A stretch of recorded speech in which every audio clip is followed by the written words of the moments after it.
Hi Andy, good morning. Welcome to day 3 session of the digital marketing 7-day digital marketing course. ఈ రోజు topic వచ్చేసి SEO. So మీరు నిన్న 2-3 క్లాసెస్లో ఏమైనా డౌట్స్ ఉంటే యూ కెన్ ఆస్క్. మీరు అడగొచ్చు ఏమైనా డౌట్స్ ఉంటే. So just 1 or 2 minutes will start the session.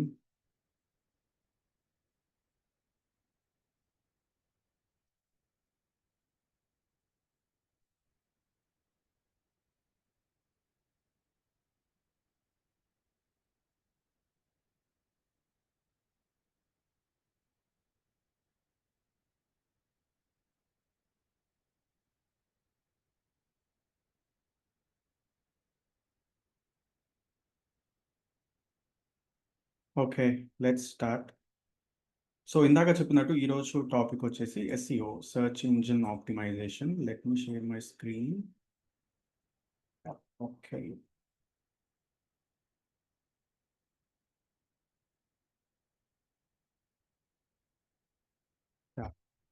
అసలు ఎస్ఈఓ అంటే ఏంటి? దీని ఫస్ట్ అబ్రివేషన్ ఏంటి? ఎస్ఈఓ అని వింటాం కానీ, మనం దీని అబ్రివేషన్ ఏంటి అని అర్థం చేసుకుంటే, it is nothing but search engine optimisation. So SEO అంటే సెర్చ్ ఇంజిన్ ఆప్టిమైజేషన్. సో దీంట్లో సెర్చ్ ఇంజిన్ ఒకటి, తర్వాత ఇంకొకటి ఆప్టిమైజేషన్. సో 2 పార్ట్స్ ఉంటాయండి. అసలు ఫస్ట్ మనం దీంట్లో సెర్చ్ ఇంజిన్ అంటే ఏంటో అర్థం చేసుకోవాలి. అసలు ఫస్ట్ సెర్చ్ ఇంజిన్ అంటే ఏంటి? అది ఎలా వర్క్ అవుతుంది? దాని బ్యాక్‌గ్రౌండ్ ఏంటి అనేది తెలుసుకోవాలి. సో సెర్చ్ ఇంజిన్ అంటే నథింగ్ బట్ మనకేదన్నా ఇన్ఫర్మేషన్ కావాలన్నప్పుడు, ఏదన్నా బిజినెస్ గురించి గానీ, ఏదన్నా డౌట్స్ ఉన్నప్పుడు, ఏదన్నా క్లారిఫై చేసుకోవాలనుకున్నప్పుడు, ప్రతి ప్లాట్‌ఫార్మ్‌లో ఒక సెర్చ్ ఆప్షన్ అనేది ఉంటుంది. సో అలా మేజర్ ఏవైతే బేస్డ్ ఆన్ మన ఇన్‌పుట్ క్వైరీస్‌ని బట్టి వాళ్ళు రిజల్ట్స్ ఇస్తారు. సో దాన్ని సెర్చ్ ఇంజిన్స్ అంటారు. సో సెర్చ్ ఇంజిన్స్ వచ్చేసి చాలా ఉంటాయి సెర్చ్ ఇంజిన్స్. బట్ పాపులర్ వచ్చేసి గూగుల్. సో ఇప్పుడు ఏదైనా ఇప్పుడు చూస్తే ఇది గూగుల్ అనేది సెర్చ్ ఇంజిన్. సో ఈ గూగుల్‌లో మనకు సెర్చ్ ఇంజిన్ ఎలా అవుతుందంటే, మనం ఏదన్నా క్వైరీ దీంట్లో సెర్చ్ చేసినప్పుడు, సో ఎగ్జాంపుల్ నేను దీని గురించి ఈ సాఫ్ట్‌వేర్ గురించి చూస్తున్నాను అన్నప్పుడు అది సర్టెన్ రిజల్ట్స్ ఇస్తుంది. సో దాన్ని సెర్చ్ ఇంజిన్ అంటాం. సో అసలు ఫస్ట్ ఇది సెర్చ్ ఇంజిన్ అనేది ఎలా పనిచేస్తుంది? సో అంటే దీని బ్యాక్‌గ్రౌండ్ సరే ఇప్పుడు బానే ఉంది. మనం ఏదైనా సెర్చ్ చేస్తే మనకి ఇన్ఫర్మేషన్ అనేది వస్తుంది. కానీ అది ఎలా వర్క్ అవుతుంది అనేది మీకిప్పుడు చెప్తాను నేను. సో గూగుల్ అనేది ఎలా పనిచేస్తుంది? గూగుల్ చాలా ఉంటాయి search engines like Bing, DuckDuckGo, ఇలా మల్టిపుల్ సెర్చ్ ఇంజిన్స్ ఉంటాయి. కానీ గూగుల్ అనేది చాలా popular and around 90% people uses the Google search engine and very popular కాబట్టి, మనకు ఈ search engine optimisation, Google search engine optimisation అనేది చాలా ఆహ్, ఆహ్, డిమాండ్ తగ్గ ఉన్న కోర్స్ అయిపోయింది. సో గూగుల్ ఎలా పనిచేస్తుంది? సో గూగుల్ ఎలా పనిచేస్తుంది అంటే, దీంట్లో 3 ఫ్యాక్టర్స్ ఉంటాయి. ఫస్ట్ వచ్చేసి క్రాలింగ్, నెక్స్ట్ వచ్చేసి ఇండెక్సింగ్, నెక్స్ట్ వచ్చేసి ర్యాంకింగ్. సో బేసికల్‌గా సో ఎలా పనిచేస్తుందంటే క్రాలింగ్, ఇండెక్సింగ్, ర్యాంకింగ్.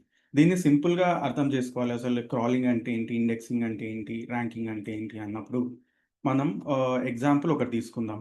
ఎగ్జాంపుల్ ఏం తీసుకుందామంటే లైబ్రరీ తీసుకుందాం. లైబ్రరీ. సో మనకొక లైబ్రరీ ఉంది.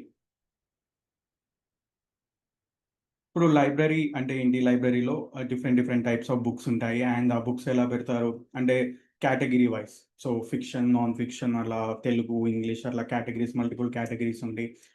మనం ఏదన్నా లైబ్రేరియన్ ఎవరైతే అక్కడ హ్యాండిల్ చేస్తుంటారో మనకి ఈ బుక్ కావాలి అంటే అతను మనకు సజెస్ట్ చేస్తారు. ఓకే. ఇక్కడ ర్యాక్ నంబర్ ఇక్కడ ఉంటుంది. లేకపోతే ఇక్కడెళ్లి చూడండి అని. సో లైబ్రరీని మనం ఏమనుకోవాలి అంటే లైబ్రరీ అనేది ఇంటర్నెట్ అనుకోండి. So library nothing but internet. So లైబ్రరీని ఇంటర్నెట్ అనుకుంటే, దీంట్లో ఉన్న బుక్స్ ఏవైతే కంప్లీట్ అంత బుక్స్ అనేవి వెబ్‌సైట్స్. సో, ఈ బుక్స్ దీంట్లో ఉన్న బుక్స్ అనేవి మనం వెబ్‌సైట్స్ అనుకోవాలి. సో, ఇది మొత్తం కంప్లీట్‌గా లైబ్రరీని మనం ఒక ఇంటర్నెట్ లాగా ఇమాజిన్ చేసుకోండి. Internet library. తర్వాత ఆ బుక్స్ ఉంటాయి గదా! లైబ్రరీలో బుక్స్ అనేవి వెబ్‌సైట్స్. అంటే ఇంటర్నెట్‌లో అవైలబుల్ ఉన్న websites. So, any type of websites. వరల్డ్‌లో ఎన్ని వెబ్‌సైట్స్ ఉంటే ఆబ్వియస్‌లీ ఇంటర్నెట్‌లో ఉంటాయి కాబట్టి ఇంటర్నెట్‌లో అవైలబుల్ ఉంటాయి. సో, అప్పుడు గూగుల్ ఎలా చేస్తుంది అంటే గూగుల్ కోసం ఆహ్, వాళ్ళకి క్రాలర్స్ ఉంటాయి. Google crawlers or bots. ఇవి వాళ్ళు తయారు చేసినవనమాట. గూగుల్ వాళ్ళు క్రాలర్స్ అండ్ బాట్స్ అనే పేరెంట్. ఇవేం చేస్తాయంటే, ఇవి నథింగ్ బట్ ఇవి ఇంటర్నెట్‌లో ఉన్న అన్ని వెబ్‌సైట్స్‌ని సెర్చ్ చేస్తాయి. మొత్తం ఇంటర్నెట్‌లో ఎన్ని వెబ్‌సైట్స్ అవైలబుల్ ఉంటాయో అవన్నీ క్రాల్ చేస్తాయి. అవన్నీ సెర్చ్ చేస్తాయి ఫస్ట్.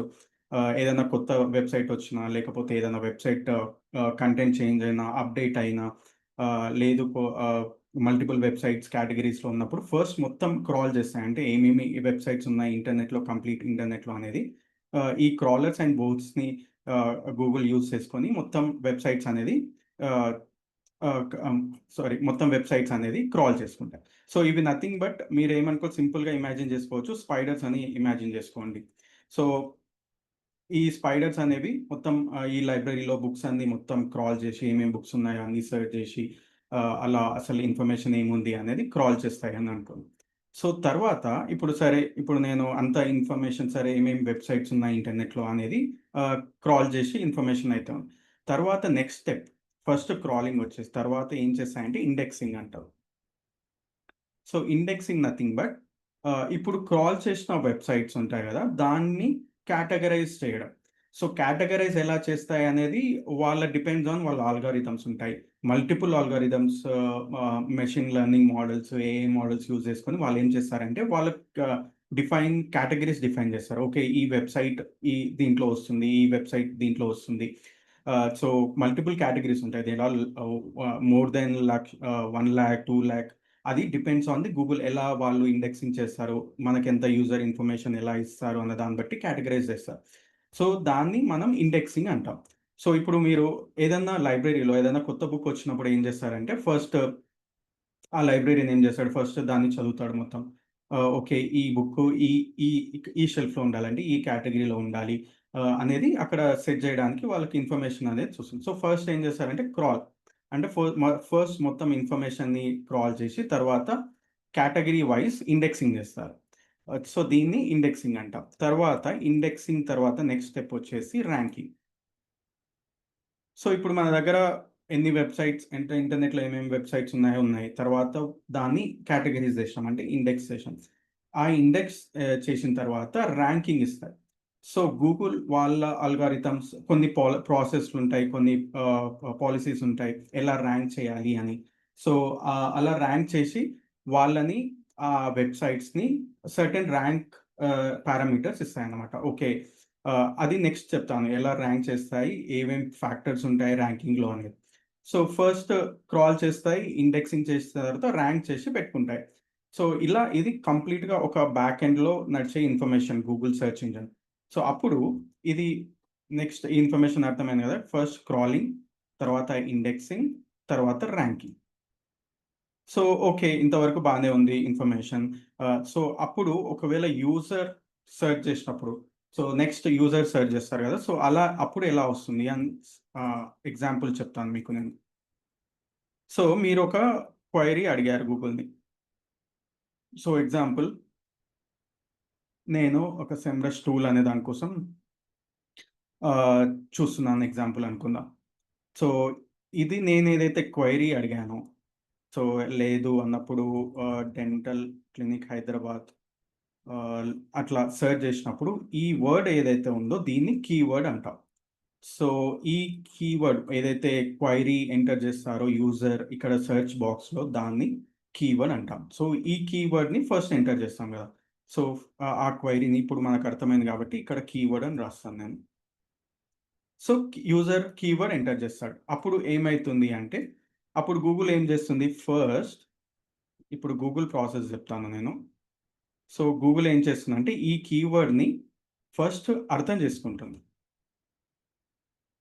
అసలు కీవర్డ్ ఏంటి, ఆ వర్డ్స్ బేసిస్ మీద యూజర్ ఏం అడగాలనుకుంటున్నాడు, యూజర్ ఇంటెంట్ ఏంటి అని వాళ్ళకి ఒక కొన్ని సెట్ ఆఫ్ ప్రాసెస్ కానీ ఇన్స్ట్రక్షన్స్ కానీ అని ఆల్రెడీ బిల్డ్ అయి ఉంటాయి ఈ ఆల్గారిథమ్స్ యూజ్ చేసుకొని. సో దాన్ని బట్టి అది అర్థం చేసుకోవడానికి ట్రై చేస్తుంది గూగుల్ క్రాలర్స్ కానీ బాట్స్ కానీ. సో ఫస్ట్ ఏంటంటే కీవర్డ్ బేసిస్ మీద అసలు కీవర్డ్ యొక్క ఇంటెంట్ ఏంటి, కీవర్డ్ ఏం అడుగుతున్నాడు యూజర్ అని ఫస్ట్ అర్థం చేసుకుంటుంది. ఒక్క నిమిషం.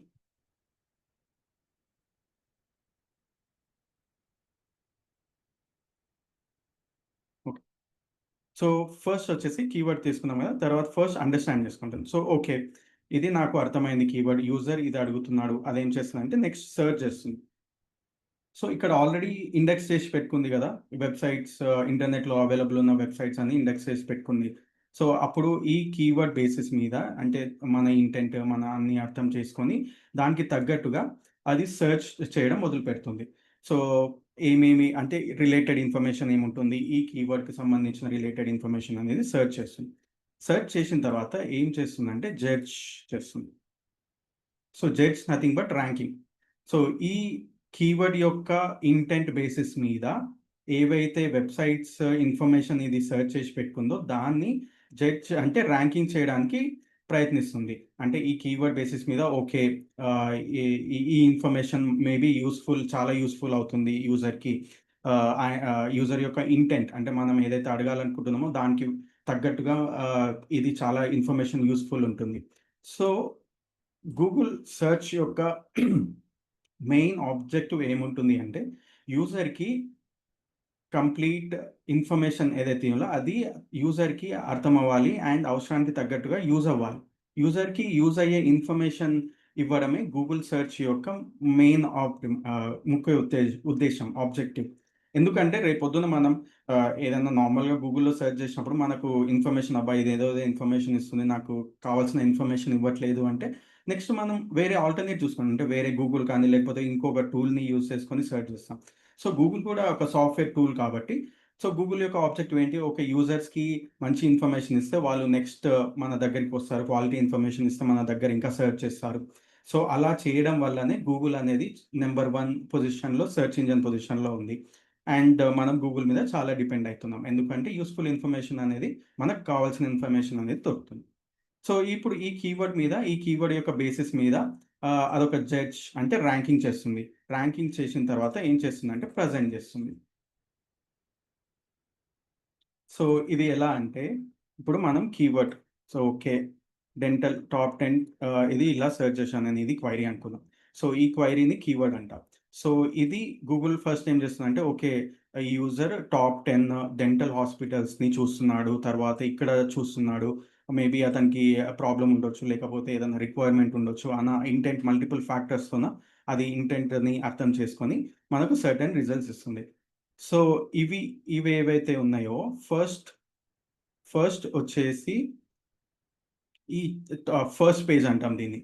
సో ఈ ఫస్ట్ పేజ్‌లో మల్టిపుల్ రెస్పాన్సెస్ అంటే అరౌండ్ 10 లింక్స్, అంటే ఇప్పుడు బ్లూ లింక్స్ చూశారు గదా! ఇది ఫస్ట్ రిజల్ట్ ఇది. తర్వాత ఇది సెకండ్ రిజల్ట్, థర్డ్ రిజల్ట్ అలా ఒక 10 రిజల్ట్స్ ఉంటాయి. 10 టెక్స్ట్ రిజల్ట్స్. తర్వాత మనకు ఇందాక చెప్పినట్టు గూగుల్ యొక్క ఆబ్జెక్టివ్ ఏముంటుంది? యూజర్‌కి కంప్లీట్ యూజ్‌ఫుల్ ఇన్ఫర్మేషన్ ఇవ్వాలి అతను అడిగిన క్వెరీకి. సో, దానికోసం ఏం చేస్తది ఇన్ఫర్మేషన్ అంటే డిఫరెంట్ కమ్యూనిటీస్ నుంచి కొంచెం ఇన్ఫర్మేషన్ ఇక్కడ చూపిస్తుంది. తర్వాత ఈ కొన్ని రిలేటెడ్ యూట్యూబ్ వీడియోస్ కూడా చూపిస్తుంది. So, end of the day యూజర్‌కి అతను అడిగిన ఇన్ఫర్మేషన్ అనేది ఇవ్వాలి. గూగుల్ యొక్క మెయిన్ ఉద్దేశ్యం అది కాబట్టి మల్టిపుల్ ఫార్మాట్స్‌లో అది ట్రై చేస్తుంది. ఎలా ఇన్ఫర్మేషన్ ఇవ్వాలి, మల్టిపుల్‌గా ఎలా ఇన్ఫర్మేషన్ ఇస్తే యూజర్‌కి చాలా యూజ్ అవుతుంది అనేది చెప్తుంది. సో, ఇలా ఒక 10 రిజల్ట్స్, ఇవి ఆర్గానిక్ రిజల్ట్స్ అంటాం. ఇప్పుడు ఏవైతే ఇవి చూపిస్తున్నానో ఇవి ఆర్గానిక్ రిజల్ట్స్. ఇవి నథింగ్ బట్ ఎస్‌సిఓ రిజల్ట్స్ కూడా అనొచ్చు. అండ్ లేదు, ఇంకొక టర్మ్ ఉంటుంది. ఎస్‌సిఆర్‌పి అని ఉంటుంది. SERP. So, SCRP nothing but search engine results page. Search engine results page. So, search engine results page ఇది నథింగ్ బట్ ఇదే అనమాట. సో, దీన్ని ఎస్‌సిఆర్‌పి రిజల్ట్స్ అంటాము. అండ్ ఇవి లేదు ఆర్గానిక్ రిజల్ట్స్ అనొచ్చు, ఎస్ఈఓ రిజల్ట్స్ అనొచ్చు, ఏదైనా మీనింగ్ అయితే సేమ్ ఉంటుంది. సో ఇది బేసికల్‌గా బ్యాక్ ఎండ్ అంటే మనం ఎప్పుడైనా గూగుల్‌ని అడిగినప్పుడు బ్యాక్ ఎండ్ అనేది ఇలా పనిచేస్తుంది. So based on the keyword first Google అనేది అర్థం చేసుకుంటుంది. మన కీవర్డ్ ఏంటి? ఇంటెంట్ ఏంటి? కీవర్డ్ ఏం అడుగుతున్నాడు? యూజర్‌కి ఏం ఇన్ఫర్మేషన్ కావాలి? దాని నుంచి ఆ బేసిస్ మీద ఇంటర్నెట్‌లో వాళ్ళు ఆల్రెడీ ఇండెక్స్ చేసి పెట్టుకుంటారు గదా! సో దాని మీద సెర్చ్ చేసి బేసిస్ ఆన్ ది కీవర్డ్ ఇదంతా మొత్తం process understand, search, judge, present ఇదంతా మొత్తం ప్రాసెస్ కీవర్డ్ మీద డిపెండ్ అయి ఉంటుంది. సో అందుకనే కీవర్డ్స్ అనేది చాలా ఇంపార్టెంట్ ఎస్‌ఈఓలో. సో ఇలా అర్థం చేసుకున్న తర్వాత అది మనకొక రిజల్ట్స్ ఇది ఫస్ట్ పేజ్ కదా! సో టాప్ 10 రిజల్ట్స్ ఇస్తాయి. సో కంప్లీట్‌గా 10 రిజల్ట్స్ ఉంటాయంటే లేదు. మీరిక్కడ టూల్స్ అని ఉంటాయి గదా! ఎప్పుడైనా ఎనీ క్వెరీకి మీరిక్కడ టూల్స్ అని క్లిక్ చేసినప్పుడు మీకిక్కడ రిజల్ట్స్ కనిపిస్తాయి. చూడండి ఇక్కడ అబౌట్ అరౌండ్ 66 లాక్స్ రిజల్ట్స్ ఈ కీవర్డ్ కోసం. ఇప్పుడు మీరు వేరే కీవర్డ్ టైప్ చేసిరనుకోండి. ఏదైనా ఎగ్జాంపుల్ ఒక టూల్ గురించి టైప్ చేసిరనుకోండి. సో ఇది ఇక్కడ చూడొచ్చు మీరు. హ్మ్. ఇక్కడ చూడండి 97 లాక్స్.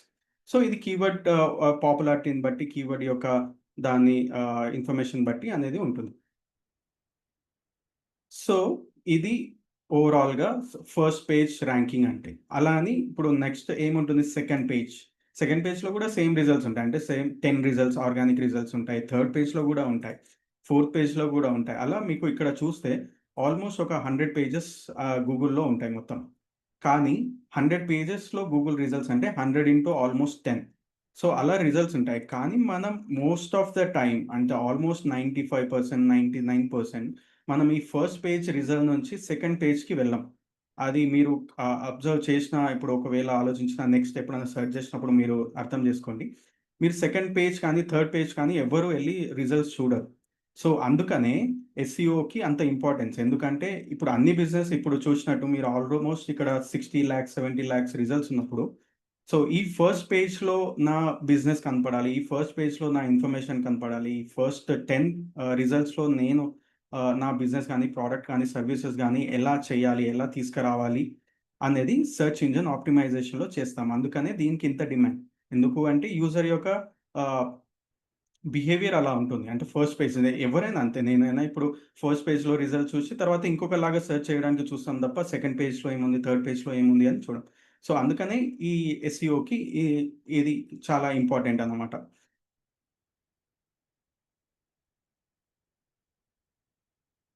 సో, ఇప్పుడు నెక్స్ట్ వచ్చేసి మనం అసలు ర్యాంక్ ఎలా చేస్తుంది? ఇందాక చెప్పినట్టు ఓకే. క్రాలింగ్, ఇండెక్సింగ్, ర్యాంకింగ్ అవుతుంది. సో, ఈ ర్యాంకింగ్ అనేది ఎలా చేస్తుంది అనేది సింపుల్‌గా మీకు ఎక్స్‌ప్లెయిన్ చేయడానికి ట్రై చేస్తాను. అండ్ ఇవే ఫ్యాక్టర్స్ ఉంటాయా అంటే లేదు. చాలా మల్టిపుల్ ఫ్యాక్టర్స్ ఉంటాయి. బట్ ఓవరాల్‌గా కాన్సెప్ట్ వైస్ అనేది ఓవరాల్‌గా దీని మీద డిపెండ్ ఉంటది. ఒకటి ఫస్ట్ వచ్చేసి రిలవెన్స్. సో, రిలవెన్స్ అంటే ఈ అసలు ఆ వెబ్‌సైట్ ఇన్ఫర్మేషన్ దీనికి రిలవెంట్ ఉంటుందా లేదా? ఇప్పుడు కరెంట్ ఉన్న ట్రెండ్‌కి తగ్గట్టు ఉందా? లేకపోతే రిలవెన్స్ ఆ కీవర్డ్‌కి తగ్గ రిలవెన్స్ ఉందా లేదా? అనేది దాని మీద one of the key factor to rank అన్నమాట. తర్వాత క్వాలిటీ. సో, క్వాలిటీ అనేది మల్టిపుల్ ఫ్యాక్టర్స్. క్వాలిటీ పేజ్ యొక్క క్వాలిటీ ఉండొచ్చు. టెక్నికల్ పరంగా క్వాలిటీ ఉండొచ్చు. తర్వాత కీవర్డ్స్ కంటెంట్ యొక్క క్వాలిటీ ఉండొచ్చు. కంటెంట్ ఎంత ఇన్ఫర్మేటివ్‌గా ఉంది. యూజర్ ఆ కంటెంట్ చూసి అంటే తనకు కావాల్సిన ఇన్ఫర్మేషన్ దొరుకుతుందా లేదా? అన్నది మొత్తం దీంట్లో క్వాలిటీ పరంగా కూడా చూస్తారనమాట. సో, రిలవెన్స్, క్వాలిటీ తర్వాతొచ్చేసి అథారిటీ. సో, అథారిటీ అంటే ఈ వెబ్‌సైట్ ఎప్పటినుంచి ఉంది? ఈ వెబ్‌సైట్ యొక్క అథారిటీ ఏంటి? అంటే బేసికల్‌గా మల్టిపుల్ ఫ్యాక్టర్స్. ఇప్పుడు నెక్స్ట్ మీకు ఎస్‌సిఓలో అసలు ఏమేం ఫ్యాక్టర్స్ అంటే ఎలా ఆప్టిమైజ్ చేశారని చెప్పినప్పుడు on page, off page, technical అని చెప్తాం గదా! సో, అప్పుడు అసలు అథారిటీ ఎలా బిల్డ్ చేసుకోవచ్చు? అంటే కంప్లీట్ క్వాలిటీ ఇన్ఫర్మేషన్‌తోనా? లేదు వెబ్‌సైట్ కొంచెం బ్యాక్ లింక్స్‌తోనా ఎలా చేసుకోవాలి? అంటే అలా స్లోగా వెబ్‌సైట్స్ అనేవి వాళ్ళ యొక్క అథారిటీని బిల్డ్ చేసుకుంటాయి. సో, అథారిటీని బిల్డ్ చేసుకోవడం వల్ల ఏమవుతుందంటే ట్రస్ట్ పెరుగుతుంది. అండ్ గూగుల్‌కి సిగ్నల్ వస్తుందికి ఓకే. ఇది వెబ్‌సైట్ అనేది దీనికి మంచి ట్రస్ట్ ఉంది. దీనికి మంచి అథారిటీ ఉంది. దీన్ని ర్యాంక్ చేద్దాం. ఇదొక వన్ ఆఫ్ ది ఫ్యాక్టర్ కాబట్టి దీనికి మోర్ ర్యాంకింగ్ ఇద్దాం అన్నట్టు గూగుల్ అనేది ఆలోచిస్తుందనమాట. తర్వాతొచ్చేసి యూజర్ ఎక్స్‌పీరియన్స్. సో, ఈ యూజర్ ఎక్స్‌పీరియన్స్‌లో ఏముంటుందంటే, సో, యూజర్ సెర్చ్ చేసినప్పుడు ఫస్ట్ కంటెంట్ చదివి, తర్వాత కంటెంట్ అనేది క్లియర్‌గా అర్థమైందా లేదా ఒకటి. ఇంకొకటి ఆ వెబ్‌సైట్ పేజ్ ఏదైతే ఉందో ఎంత ఫాస్ట్‌గా లోడ్ అవుతుంది. తర్వాత అన్ని ఎలిమెంట్స్ అనేవి కనిపిస్తున్నాయా లేదా యూజర్‌కి. సో, అన్నీ ఈజీగా యాక్సెస్ అవుతుందా లేదా? ఈజీగా నావిగేట్ అవుతున్నాడా లేదా? యూజర్ ఎలా ఎక్స్‌పీరియన్స్ ఎలా ఉంది ఆ పేజ్‌తోన అనేది వన్ ఆఫ్ ది ఫ్యాక్టర్ గూడా ఉంటుంది ర్యాంకింగ్‌లో. నెక్స్ట్ ఇంపార్టెంట్ ఫ్యాక్టర్ వచ్చేసి బ్యాక్‌లింక్స్ అనమాట. సో, ఈ బ్యాక్‌లింక్స్ సింపుల్‌గా ఎగ్జాంపుల్ చెప్పాలి అంటే, ఇప్పుడు మనం ఆహ్, ఎక్కడన్నా ఏదన్నా ఇప్పుడు ఎక్కడికన్నా వెళ్లి ఒక షాప్ కోసం సెర్చ్ చేస్తున్నామనుకోండి. ఎక్కడన్నా ఓకే. నేను బట్టలు కొనాలనుకుంటున్నానని మన ఫ్రెండ్స్‌ని అడిగితే ఒక 10 ఫ్రెండ్స్ అంటే మాక్సిమం ఒక 10లో ఒక 8 మంది ఇక్కడ ఈ స్టోర్‌లో బావుంటాయి. నేను తీసుకున్నాను ఆల్రెడీ అన్నప్పుడు మనకు ఆల్రెడీ ఆ ట్రస్ట్ అనేది బిల్డ్ అవుతుంది. సో, అది నథింగ్ బట్ బ్యాక్‌లింక్స్. బ్యాక్‌లింక్స్ అంటే మన వెబ్‌సైట్‌కి వేరే వాళ్ళ నుంచి లింక్ చేయడం. వేరే వాళ్ళ వెబ్‌సైట్స్‌లో లింక్ చేసి చెప్పడంకి ఓకే. వీళ్ళ వెబ్‌సైట్ ఇక్కడ ఇన్ఫర్మేషన్ ఉంది. సో, గూగుల్‌కి ఎలా అర్థమవుతుందంటే ఓకే. మల్టిపుల్ పీపుల్ రిఫర్ చేస్తున్నారు ఈ వెబ్‌సైట్‌ని. మల్టిపుల్ వెబ్‌సైట్స్ ఈ వెబ్‌సైట్‌ని రిఫర్ చేస్తున్నాయి. So, okay. ఇది ఇన్ఫర్మేషన్ చాలా బావుంటుంది. బ్యాక్‌లింక్స్ అనేవి ఎక్కువున్నాయి కాబట్టి ట్రస్ట్ గూడా ఉంది ఈ వెబ్‌సైట్‌కి అనేది అట్లా అర్థం చేసుకుంటుందనమాట. నెక్స్ట్ వచ్చేసి freshness. So, freshness nothing but ఇది ఎంత అప్‌డేట్ ఉంది వెబ్‌సైట్ అనేది. అంటే మనం ఇప్పుడు ఒక 5 ఇయర్స్ దాన్ని ఏమి ఒక 5 ఇయర్స్ బ్యాక్ వెబ్‌సైట్ క్రియేట్ చేసి దాన్ని అప్‌డేట్ చేయలేదు. కంటెంట్ అప్‌డేట్ చేయలేదు. లేపోతే ఏం ఇన్ఫర్మేషన్ అప్‌డేట్ చేయలేదు అన్నప్పుడు, అప్పుడు గూగుల్‌కి ఏమర్థమైతుందంటే ఓకే. మేబీ ఈ బిజినెస్ రన్నింగ్‌లో లేదేమో. ఈ బిజినెస్ ఇంకా దీని ఇన్ఫర్మేషన్ ఎవరికీ అంటే ఇంపార్టెన్స్ లేదేమో అన్నట్టు అర్థం చేసుకుంటుంది. సో, అప్పుడు నార్మల్‌గా వెబ్‌సైట్స్ ఏవైతే కంటెంట్ అప్‌డేట్ చేస్తాం అంటే కొత్త బ్లాగ్స్ క్రియేట్ చేస్తుంటాం. లేపోతే వాళ్ళ వెబ్‌సైట్‌ని రీడిజైన్ చేయడం. సో, అలా రెగ్యులర్‌గా అప్‌డేట్ చేస్తున్నప్పుడు గూగుల్‌కి గూడా అర్థమవుతుంది. ఓకే. ఇవి రెగ్యులర్‌గా అప్‌డేట్ అయితుంది. సో, ఇది కంప్లీట్ బిజినెస్ అనేది రన్ అవుతుంది. అండ్ దీన్ని మనం ట్రస్ట్ చేయొచ్చు. అన్నది గూగుల్‌కి ఒక సిగ్నల్ లాగా వెళ్తుంది. తర్వాత ఇంకొకటి లాస్టొచ్చేసి ఇంకా లోకల్, రీజనల్ అనే ఫ్యాక్టర్స్ గూడా ఉంటాయి.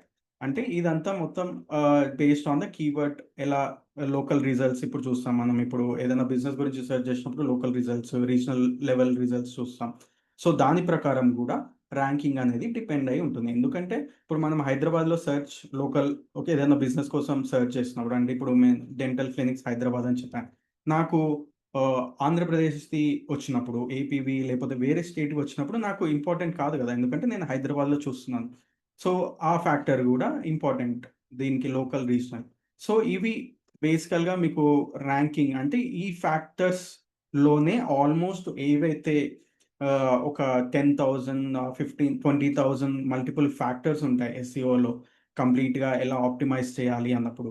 సో, అవన్నీ ఈ కేటగరైజేషన్‌లోకి వచ్చేస్తాయి ఆల్‌మోస్ట్. సో, ఏవైతే టెక్నికల్‌గా మనం చేసుకుంటామో. సో, అవి ఏంటి నెక్స్ట్ చెప్తాను. అవి అసలేంటి, ఆన్ పేజ్ ఏంటి, ఆఫ్ పేజ్ ఏంటి, టెక్నికల్‌గా ఏవుంటాయి. సో, ఓవరాల్‌గా కేటగరీ వైస్ చూసుకుంటే ఈ ఫ్యాక్టర్స్ అన్నమాట. అంటే relevance, quality, authority, user experience, backlinks, freshness, local, regional, language. So, దీని మీద ర్యాంకింగ్ అనేది డిపెండ్ అయి ఉంటుంది. సో, ఈ ర్యాంకింగ్ వల్ల అండ్ మల్టిపుల్ అదర్ ఫ్యాక్టర్స్ ఏవైతే ఉన్నాయో అన్నీ కన్సిడర్ చేసి మనకు మనకొక టాప్ 10 రిజల్ట్స్ ఇస్తాయి. So, based on the ranking factors. So, అలా ఇన్ఫర్మేషన్ అనేది వస్తుంది. సో, ఇది అర్థమైంది. సో, ఇందాక మీకు కీవర్డ్ అని చెప్పాను గదా! సో, అసలు కీవర్డ్ ఏంటి? దాని ఇన్ఫర్మేషన్ ఏంటి? అనేది మనం ఒక టూల్ నుంచి క్లియర్‌గా అర్థం చేసుకోవడానికి ట్రై చేద్దాం. సో, కీవర్డ్ ఇప్పుడు మనం ఎగ్జాంపుల్ సరే ఒక కీవర్డ్ టైప్ చేశాము. దానికి రిజల్ట్స్ వచ్చాయి. కానీ మనం ఆహ్, ఇప్పుడు ఇదే ఎగ్జాంపుల్ ఉందనుకోండి. ఓకే.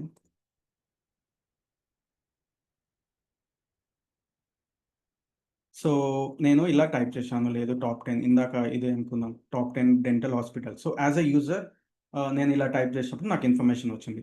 కానీ ఇప్పుడు ఇక్కడ నేను ఈ కంపెనీకి పనిచేస్తున్నాను. అంటే ఎఫ్ఎంఎస్ డెంటల్ హాస్పిటల్‌కి డిజిటల్ మార్కెటర్‌గా పనిచేస్తున్నాననుకోండి. సో, అప్పుడు ఎఫ్ఎంఎస్ డెంటల్ హాస్పిటల్‌కి ఈ కీవర్డ్స్ యూజర్ ఇలా సెర్చ్ చేస్తాడు అని ఎలా తెలుస్తుంది? లేదు అన్నప్పుడు ఈ కీవర్డ్ కోసం మనం ఎందుకు ఆప్టిమైజ్ చేయాలి? ఈ కీవర్డ్‌కి మనకు ర్యాంక్ ఎంతొస్తుంది? అనేవి ఆ మెట్రిక్స్ అనేవి ఎలా తెలుసుకుంటారు? దానికి ఏమి ఇన్ఫర్మేషన్ ఎలా తెలుస్తుంది? యాస్ ఎ బిజినెస్ మనం ఇప్పుడు నెక్స్ట్ మనం ఏదైనా ఎస్‌ఈఓ ప్రాజెక్ట్ చేయాలి అన్నప్పుడు మనం చేసే ఫ్యాక్టర్స్ ఏముంటాయి? దానికి టూల్స్ ఎలా యూజ్ అవుతాయని. సో, దానికోసం మల్టిపుల్ టూల్స్ ఉంటాయి. సో, ఒకటి ఫస్ట్ వచ్చేసి కీవర్డ్ టూల్స్ ఉంటాయి. సో, కీవర్డ్ టూల్స్ అంటే నథింగ్ బట్ మనం ఏదైనా కీవర్డ్ ఇచ్చినప్పుడు ఆ కీవర్డ్ యొక్క వాల్యూమ్ అవి ఇన్ఫర్మేషన్ అనేది తెలవడం. సో, ఫస్ట్ ఇది చూసేసి ఇది గూగుల్ యొక్క కీవర్డ్ ప్లానర్. ఇది ఫ్రీ టూల్. సో, ఇది ఎలా యాక్సెస్ చేయొచ్చు అంటే గూగుల్ యాడ్స్‌లో మనం గూగుల్ యాడ్స్‌లో ఒకవేళ అకౌంట్ లేకున్నా గూగుల్ యాడ్స్‌లో అకౌంట్ క్రియేట్ చేసుకోవచ్చు. ఇది free sign in. So, account create చేసుకున్నాక సైన్ ఇన్ అయ్యాక మీరు టూల్స్‌లో కీవర్డ్ ప్లానర్ అని ఉంటుంది. సో, ఈ కీవర్డ్ ప్లానర్‌లో మనం కొత్త కీవర్డ్స్‌ని తెలుసుకోవచ్చు. లేకపోతే వాటి వాల్యూమ్. సో, ఎగ్జాంపుల్ మీకు ఇది క్లిక్ చేసి సరే నేను ఇదే అనుకుందాం. టాప్ 10 డెంటల్ క్లినిక్స్ హైదరాబాద్ అని అనుకుందాం.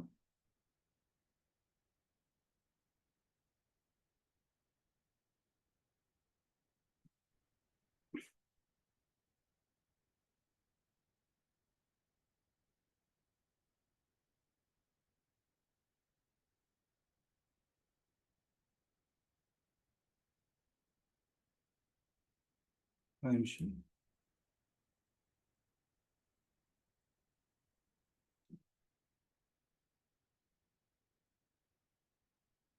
హ్మ్. సిఆర్ఎం.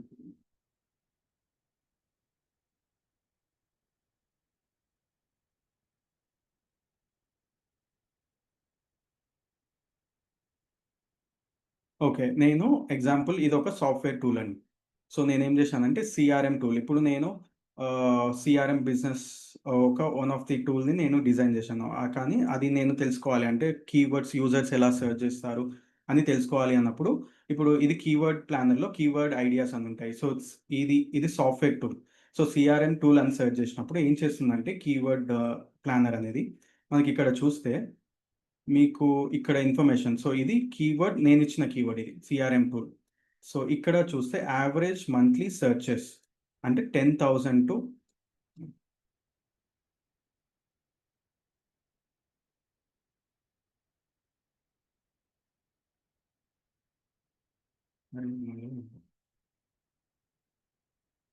యాహ్!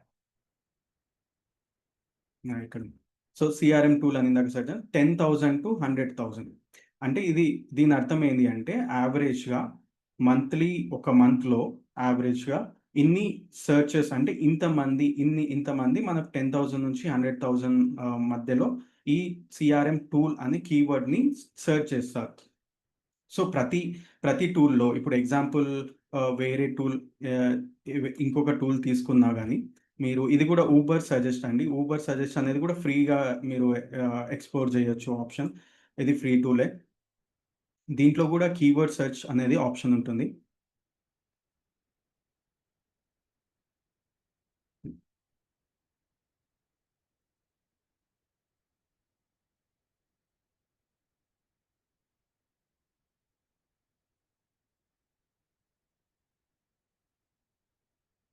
1 మినిట్ లోడ్ అయితుంది.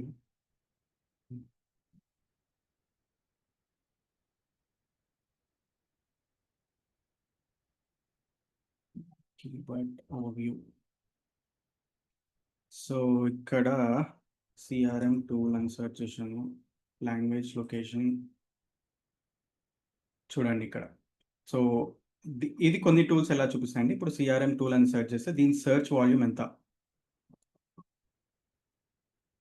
చూడండి ఇక్కడ 9,900 అంటే యావరేజ్‌గా ఇప్పుడు చూస్తే యావరేజ్‌గా number of searches in particular keyword during a month in India.